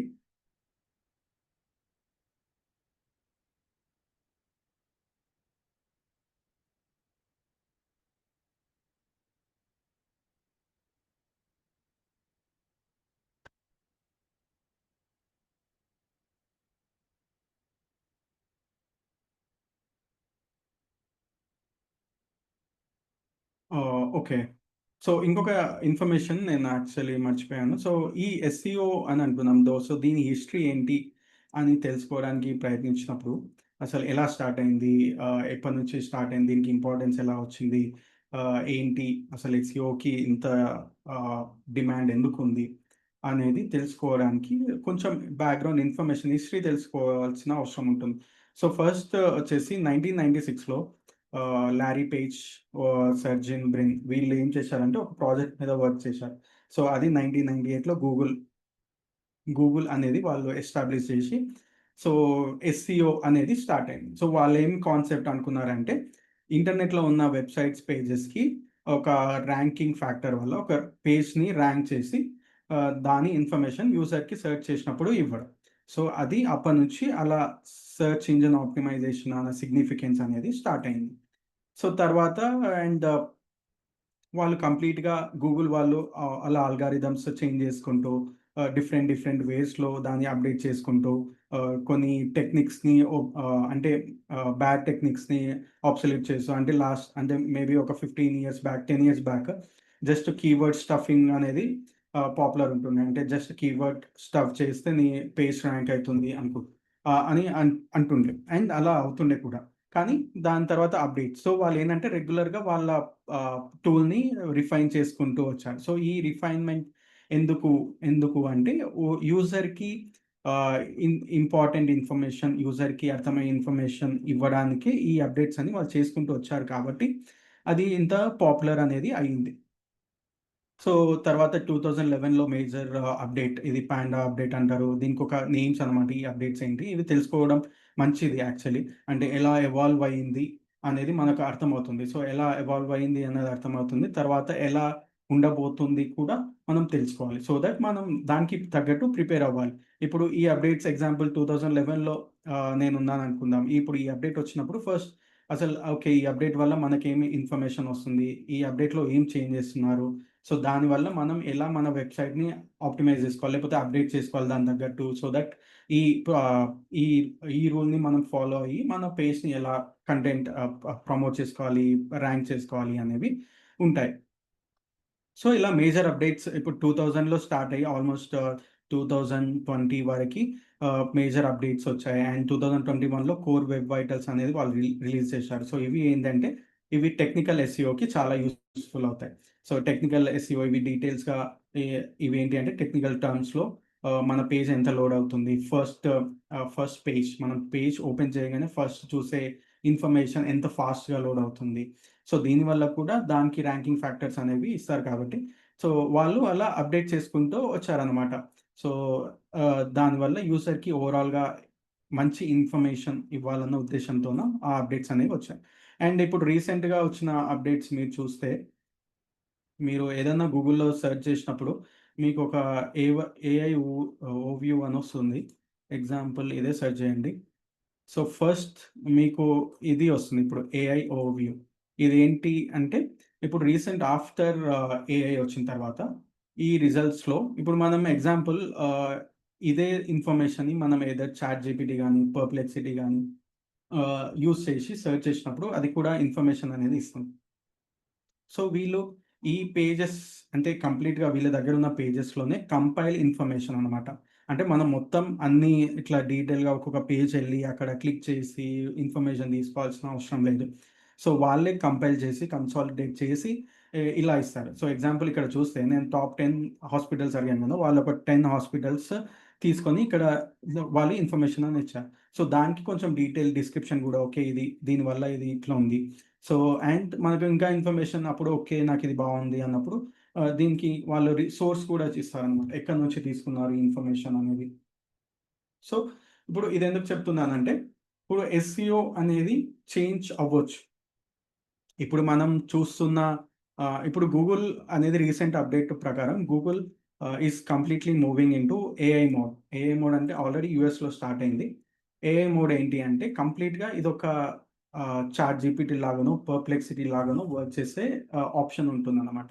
సో దట్ అప్పుడు ఏంటి అంటే యూజర్ ఈ క్వెరీ అడిగినప్పుడు only he will get all this information. ఇప్పుడు ఎగ్జాంపుల్ నేను పర్‌ప్లెక్సిటీ తీసుకున్నా. ఇది సింపుల్‌గా మీకొక అంటే అసలు నెక్స్ట్ ఏముంటుంది, ఏమవుతుంది అని చెప్పడానికి ఆహ్, అంత డీటెయిల్‌గా ఏం వరీ అవ్వద్దు. సో, ఇలా ఇదొక పర్‌ప్లెక్సిటీ అనేది ఒక ఏఐ మోడల్. సో, దీంట్లో ఏం సెర్చ్ చేశాను నేను ఇలా సెర్చ్ చేసినప్పుడు సేమ్ అదే డిఫరెంట్ ఇన్ఫర్మేషన్ అనేది నాకు ఇస్తుంది. Plus with sources, with information ఇలా. సో, గూగుల్ కూడా ఇలా నార్మల్ రెగ్యులర్‌గా కాకుండా ఇలా ఏఐ మోడ్‌ని ఇంట్రడ్యూస్ చేసింది. ఇంట్రడ్యూస్ చేసినప్పుడు అప్పుడు ఏంటి అంటే నేను ఇలా గూగుల్‌ని కూడా ఇలా అడగొచ్చు నెక్స్ట్. ఇలా అడిగినప్పుడు ఇన్ఫర్మేషన్ ఇలా ఇస్తుంది. ఇన్ఫర్మేషన్ ఇలా ఇచ్చాక నేను ఫాలో అప్ క్వెరీ కూడా ఇక్కడ నాకు ఫాలో అప్ క్వెరీ కావాలి అన్నప్పుడు ఓకే. ఇప్పుడు ఇది చూశాను top 10. Okay. Give me more details about ఈ హాస్పిటల్ గురించి నాకు ఇంకా ఇన్ఫర్మేషన్ ఇవ్వండి. వాళ్ళ రివ్యూస్ ఎలా ఉన్నాయి? అని అలా ఫాలో అప్ క్వెషన్స్ అడుక్కుంటూ నేను నా ఆహ్, ఆప్షన్ అనేది ఫైనలైజ్ చేస్తాను. సో, అప్పుడు ఎలా స చేయాలి? అప్పుడు ఎలా మనం ఆప్టిమైజేషన్ మనకు తగ్గట్టు ఓకే. ఈ రిజల్ట్స్‌లో ఈ వీళ్ళిచ్చే ఏఐ రిజల్ట్స్‌లో మన వెబ్‌సైట్ ఎలా ఉండాలి? ఇప్పుడు నేను ఈ ఈ వెబ్‌సైట్‌కి పనిచేస్తున్నాను అనుకున్నప్పుడు ఆహ్, ఈ అసలు ఏదైతే టర్మ్‌లో రిలేటెడ్ టర్మ్స్‌లో నా ఏఐ అనేది నా ఇన్ఫర్మేషన్ అనేది ఎలా తీసుకోవాలి? అనేది అది నెక్స్ట్ వచ్చే టర్మ్ అనమాట. దాన్నేమంటున్నారంటే ఏఈఓ అంటారు. ఆన్సర్ ఇంజిన్ ఆప్టిమైజేషన్ అంటారు. లేకపోతే జీఈఓ అంటారు. జనరేటివ్ ఇంజిన్ ఆప్టిమైజేషన్ అంటారు. సో, మీరు జస్ట్ యూట్యూబ్‌లో సెర్చ్ చేసినా మీకు చాలా వీడియోస్ దొరికిపోతాయి. అసలు ఏంటి అనేది. జస్ట్ ఒక అంటే అదేంటి అర్థం చేసుకొని పెట్టుకుంటే, మనకి నెక్స్ట్ ఎస్‌సిఓ నేర్చుకున్నప్పుడు అంటే ఎస్‌సిఓ నేర్చుకున్నప్పుడు దానికి ఎలా అప్‌డేట్ కావాలి. అండ్ ఫ లాస్ట్‌లో వచ్చేసి అంటే బేసిక్స్ అయితే సేమ్ ఉంటాయి. ఏదైనా కానీ. ఇప్పుడు ఎనీథింగ్ ఇప్పుడు వీళ్ళు ఇన్ఫర్మేషన్ ఏఐ ఇన్ఫర్మేషన్ సెర్చ్ చేసినా, వీళ్ళు ఇన్ఫర్మేషన్ ఇచ్చినా, గూగుల్ ఇచ్చిన information end of the objective ఏముంటుంది యూజర్‌కి రిక్వైర్డ్ అంటే మంచి ఇన్ఫర్మేషన్ ఇవ్వాలి. అతనికి అవసరానికి తగ్గట్టు ఇన్ఫర్మేషన్ ఇవ్వాలి. అతనికి యూజ్‌ఫుల్ ఇన్ఫర్మేషన్ ఇవ్వాలి. అప్పుడే నెక్స్ట్ మళ్ళీ నేను పర్‌ప్లెక్సిటీకి గాని, మళ్ళీ ఏదైనా ఏఐకొచ్చి మళ్ళీ అడుగుతాను. ఓకే. ఈ ఇన్ఫర్మేషన్ వీళ్ళు బాగిస్తారు అని సెర్చ్ చేయడం. సో, అది నథింగ్ బట్ సో, బేసిక్స్ ఏంటి? దాని రిలవెన్స్ ఏంటి? క్వాలిటీ, అథారిటీ, యూజర్ ఎక్స్‌పీరియన్స్ ఇవన్నీ ఆల్‌మోస్ట్ మళ్ళీ సేమ్ ఉంటుంది బేసిక్స్. కానీ మనం చేసే టెక్నిక్స్ కొంచెం చేంజ్ అవ్వచ్చు. కొన్ని టెక్నిక్స్ అప్‌డేట్ అవ్వచ్చు. సో, దాన్ని బట్టి మనం నేర్చుకుంటూ వెళ్ళాలి. సో, ఇందాక ఫస్ట్‌లో చెప్పినట్టు డిజిటల్ మార్కెటింగ్ అనేది స్కిల్ అనేది కంప్లీట్‌గా ఎవ్రీ డే మనం నేర్చుకుంటూ ఉండాలి. కొత్త అప్‌డేట్స్ వస్తే దానికి తగ్గట్టు మనం చేంజ్ అవ్వాలి. కొత్త అప్‌డేట్స్‌ని మనం అర్థం చేసుకోవాలి. దానికి తగ్గట్టు నెక్స్ట్ ఏంటి అనేది కూడా ఆలోచించాలి. సో, ఇది కంప్లీట్‌గా ఇప్పుడు 10 ఇయర్స్ బ్యాక్ నేను చేసినప్పుడు డిజిటల్ మార్కెటింగ్ ప్రాసెస్ ఒకలాగా ఉండే. ఇప్పుడు ఒకలాగా ఉంది. కొన్ని ఛానెల్స్ వచ్చాయి. కొత్త ఛానెల్స్ వచ్చాయి. కొన్ని సోషల్ మీడియా ఛానెల్స్ వచ్చాయి. కొత్త ప్రాసెస్ వచ్చాయి. ఇప్పుడు ఏఐ వచ్చింది. సో, అలా కంప్లీట్‌గా ఇంకా నెక్స్ట్ వస్తూనే ఉంటాయి. సో, దాన్ని ఎలా అప్‌డేట్ చేసుకుంటూ ఎళ్ళాలి. దానికి తగ్గట్టు మనం ఎలా మోడిఫై అనేది చూసుకుంటూ వెళ్ళాలి. ఓకే. ఇది కంప్లీట్‌గా ఈరోజు ఎస్‌సిఓ ఆప్టిమైజేషన్ క్లాస్ అండి. సో, మీకు ఎవరికన్నా ఇంకా డౌట్స్ ఉంటే you can ask. I'll just spend 5 minutes.